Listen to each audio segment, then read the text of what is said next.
as well. He does. He wants this to be the most important thing. Is it the only thing? No, but it should be the most important. Absolutely. And when God does that, when He rebuilds a place of worship, He's going to use different kinds of people in order to accomplish those ends. He's going to work in the hearts of us. He's going to use us. And more than just the idea of just giving your tithes or establishing a building fund or doing all those things, which are great and necessary. It's more than that, though.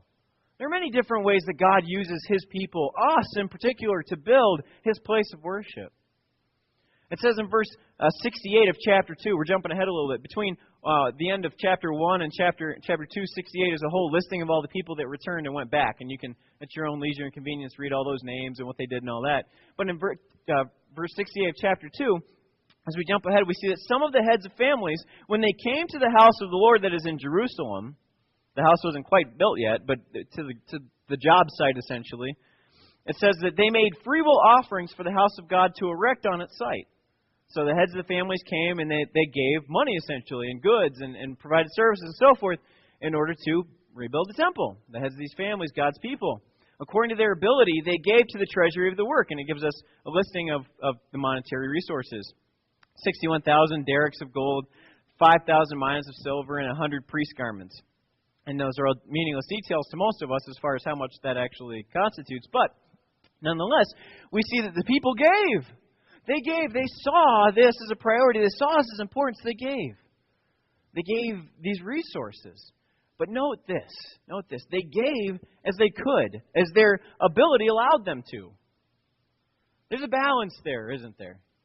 There's a balance in giving sacrificially to God, and there's a balance in giving responsibly as well, isn't there? And the people gave as they had the ability to. And God blesses us in different ways, and He gives us different resources to give. And some people get hung up on the money thing, and they shouldn't, because it's not just about giving money. There are many different ways we can give to God, that we can donate to God and His work and so forth. And He values them all. He values them all. People gave as they had ability. They gave as they had ability. God used His people. He'll use us to build our place of worship. We need to recognize that He wants to do something there, that He's moving and working. And we need to step out in faith and give as we have the ability to do. But He'll not only use us, He's also going to use other saved and unsaved people alike in order to accomplish His task or His will of rebuilding our place of worship. In verse 6, chapter 1, and all who were about them aided them with vessels of silver, with gold, with goods, with beasts, with costly wares, besides all that freely offered. So again, more than just money. And 7, it's not only his people. Verse 7, Cyrus the king also brought out the vessels of the house of the Lord that Nebuchadnezzar had carried away from Jerusalem and placed them in the house of his gods. You see, when Nebuchadnezzar had led all the people into slavery and bondage in Babylon, they destroyed the temple, the invading army, and they took all the religious vessels out and took them back to Babylon, like trophies. And they actually put him in his house of worship, where he worshipped his gods, and ultimately himself. But now Cyrus is saying, you know what? You guys are going back. You're getting your own people in order to provide and give and offer, and you're getting your neighbors to do the same. And he says, tell you what, I'm going to go ahead and get all of those things out of the temple palace, and I'm going to give them back to you to take back to your home to put in the temple when you rebuild it. You get all your stuff back. Did Cyrus have to do that? No, he didn't, did he? But God used him. God used that. He put it on his heart to give that stuff back. A man who didn't love him is contributing to and helping with resources to rebuild what God wanted to do there, to build their place of worship. He used the saved and unsaved alike. Cyrus, king of Persia, in verse 8, brought these out in the charge of Mithridath, the treasurer, who counted them out as Sheshbazzar, the prince of Judah. God's going to provide resources through saved and unsaved people alike. He's going to provide resources through us. And He's ultimately going to do something because He wants us to prioritize building a place of worship. It's going to be in His time and through His means, but He wants to do it. And we need to remember that. We need to remember that. I ran across an interesting account a couple days ago, actually, as a matter of fact. I don't know how many of you are familiar with National Community Church. They're based out of Washington, and they were like the original movie theater church or the original church to start meeting in movie theaters. I mean, they more or less kind of popularized it and made it more or less Christian mainstream. And what they did there is they began buying this property in D.C., right outside of Capitol Hill. In fact, they more or less own like an entire street down there. It's like $8 million of property they don't have any debt on that God has been working in the D.C. area to build. And earlier this week, God continued to work in some amazing ways through the people there to build His church in Washington, D.C. National Community Church, which earned its theater church nickname by meeting in movie theaters, thought that it had acquired one of the last sizable pieces of property on Capitol Hill last year when it purchased the Old Mile Glass Company on 8th and Virginia Avenue. But the unique church, led by Pastor Mark Batterson, was in for a surprise. The church was blessed this year with not just one, but several major properties near Capitol Hill. On Sunday, Batterson announced on his blog that NCC has signed a contract to purchase the People's Church, which occupies a former theater in Barracks Row. National Community Church, which already has 6 locations, will launch its 9 a.m. service on Palm Sunday. We're praising God for a presence on the main street of Capitol Hill, Batterson writes on evotional.com. If I could handpick a location anywhere in the city, the 500 block of 8th Street would top the list.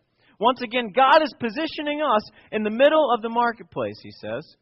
Pastor Michael Hall and his wife Terry, who are friends with Batterson, will relocate the People's Church, the one that they bought, to Maryland, where most of their congregation actually lives. So now this church is actually moving out into Maryland, where most of the congregants already live, to establish their already growing church out there. So God worked in both churches to build them in those places.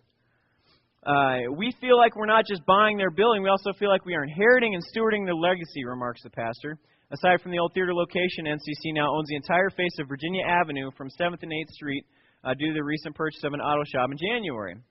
He talks more about that. Batterson said he is humble and grateful for the divine provision, noting the NCC now owns $8 million of property debt-free. Get this, he says, all I know is this. When God gives a vision, He makes supernatural provision. He wrote on his blog earlier this month. God worked, and He's building a place of worship for that church and many places of worship as they grow and expand. And He's working in the hearts and minds of leaders and churches all across the country to build the churches where He wants them to be in the way that He wants them to be. And He wants to do the same thing with us as well. He wants us to be used of Him to plant and establish a church here in Joliet, and He's going to provide the means and the resources to do it. If we first prioritize the coming together and meeting for corporate worship, for unified worship with one heart and one mind that lifts Him up above all else. God wants to build our place of worship too. And then finally, we see in the text, not only does God want to build Joliet, not only does He want to build a corporate place of worship for us to meet, to lift Him up, and to be a light in the community, but He also wants to build our body, the bride of Christ. Not just a city, not just a building, but us. But us. He wants to grow each and every one of us, individually and together as a whole. In chapter 3, we skip ahead to chapter 3, we see that God wants us to understand that the foundation for growth in our body is a life of sacrifice, obedience, and worship. How is this church going to grow? How is this body of believers going to grow? It's going to grow when we build our lives on sacrifice, obedience, and worship. When those become who we are and what we do here individually and corporately, then God will bless this church and He will grow it. And what we have here is that example in chapter 3 of Ezra, beginning in verse 1. When the 7th month came and the children of Israel were in the towns, the people gathered as one man to Jerusalem. Then arose Jeshua the son of Jozadak with his fellow priests, and Zerubbabel, the guy who actually led them back there in the first place, the son of Shealtiel, with his kingsmen, and they built the altar of the God of Israel to offer burnt offerings on it, as it is written in the law of Moses, the man of God. So before they built the building in order to worship in and to meet with God, before they built that structure to go into and to participate and worship in, the first thing that they built is the altar.